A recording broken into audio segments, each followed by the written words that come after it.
The prophet stories are amazing, We like to hear the prophet stories, We like to hear the prophet stories. Assalamu alaikum. वालेकुम अस्सलाम. इंशाअल्लाह आज हम हजरत अरमिया अलैहिस्सलाम की कहानी सीखेंगे. क्या आप सब इसके लिए तैयार हैं? जी! तो शुरू करते हैं. बिस्मिल्लाह.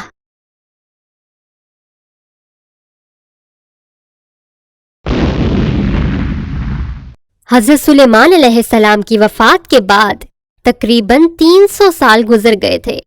इसराइल के लोगों की सूरत हाल बदतरीन हो गई थी. वो अल्लाह को भूल रहे थे और उन्होंने बुत बाल को दोबारा से खुदा की तरह पूजना शुरू कर दिया.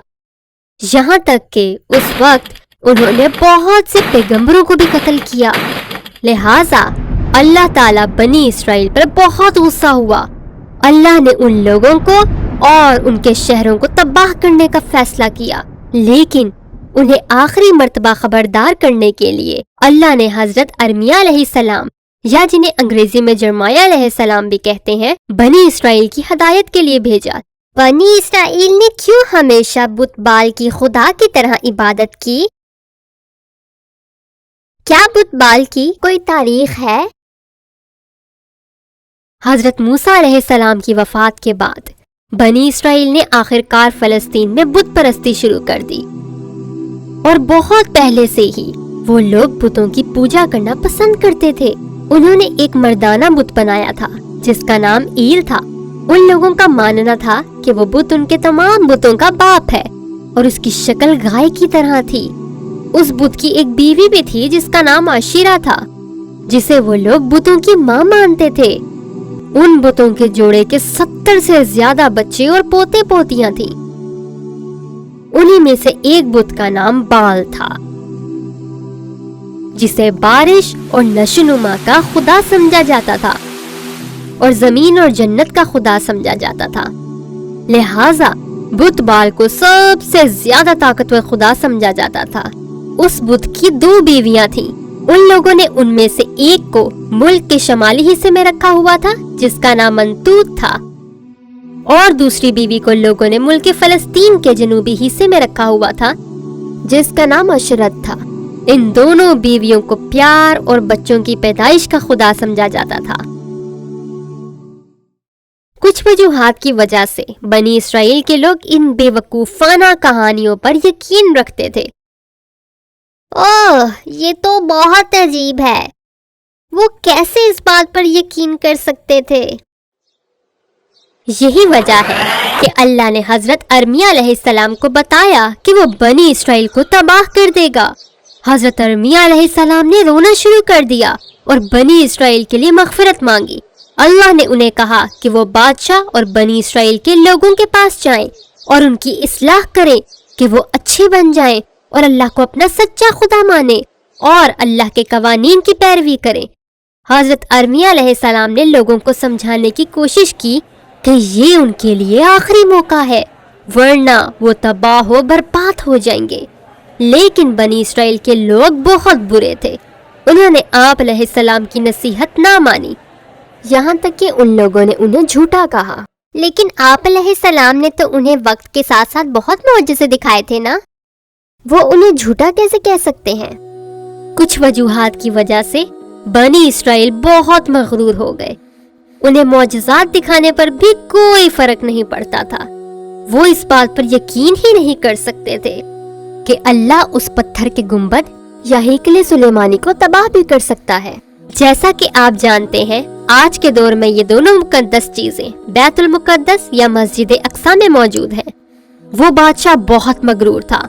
उसने हुक्म दिया कि पैगंबर को गिरफ्तार कर लो और उन्हें कैद खाने में डाल दो. ये उनकी सबसे बड़ी गलती थी. अल्लाह ने उनके दुश्मन को बनी इसराइल पर हमला करने के लिए भेज दिया, जो कि बाबुल का बादशाह बख्तुन नस्र था. उसकी बहुत बड़ी फौज ने उस शहर को घेर लिया. इसराइल की फौज ने हार मान ली और शहर के दरवाजों को खोल दिया. ہزاروں کی تعداد میں بابل کے فوجی شہر میں داخل ہوئے اور وہ بہت ظالم تھے. انہوں نے اسرائیل کی 1/3 آبادی کو قتل کر ڈالا. یہ بنی اسرائیل کے لیے سب سے خوفناک منظر تھا.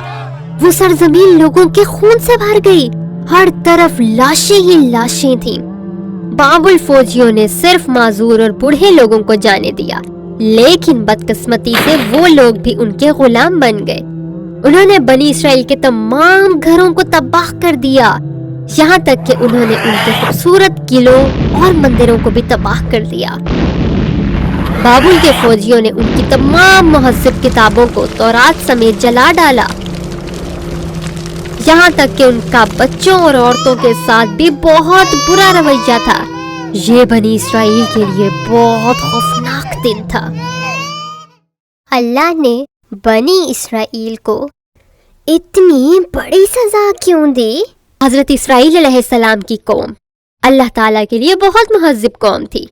ان لوگوں کے پاس بہت طاقتور پیغمبر آئے تاکہ ان لوگوں کی اصلاح کی جا سکے اور بچایا جا سکے. اللہ نے ان کو بہت سارے موقع دیے تاکہ وہ اللہ کے شکر گزار بن جائیں اور نیک ہو جائیں، لیکن بدقسمتی سے انہوں نے اللہ کا ہر حکم توڑا، یہاں تک کہ انہوں نے بہت سے پیغمبروں کو بھی قتل کیا اور بتوں کی پوجا جاری رکھی. یہی وجہ ہے کہ اللہ ان پر بہت غصہ ہوا اور پوری قوم کو تباہ و برباد کر دیا. ایک دن بابل کے بادشاہ کو پتا چلا کہ بنی اسرائیل کا ایک پیغمبر پہلے سے ہی اس تباہی کے بارے میں جانتا تھا اور اس پیغمبر کا نام ارمیا علیہ السلام ہے. بادشاہ نے حکم دیا کہ انہیں قید خانے سے باہر لایا جائے. حضرت ارمیا علیہ السلام سے بات کرنے کے بعد بادشاہ کو احساس ہوا کہ وہ واقعی اللہ کے سچے نبی تھے. اس بادشاہ نے انہیں آزاد کر دیا.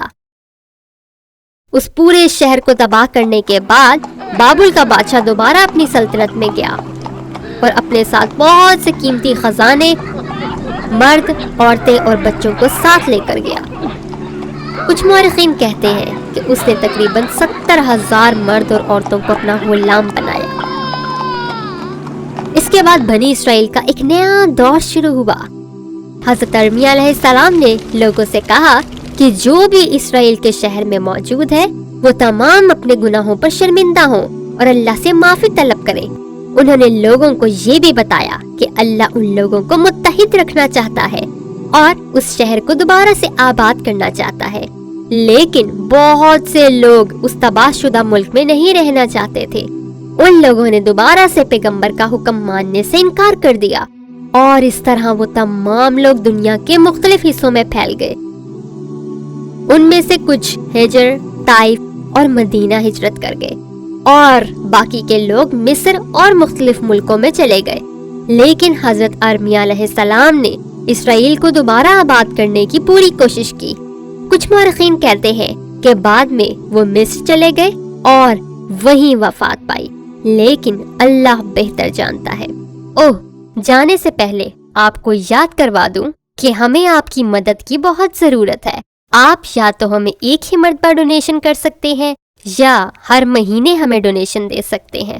یہ تمام عمل آپ کے لیے صدقہ جاریہ ہوگا. انشاءاللہ اگلی بار ہم نبیوں کی اور خوبصورت کہانیوں سے لطف اندوز ہوں گے.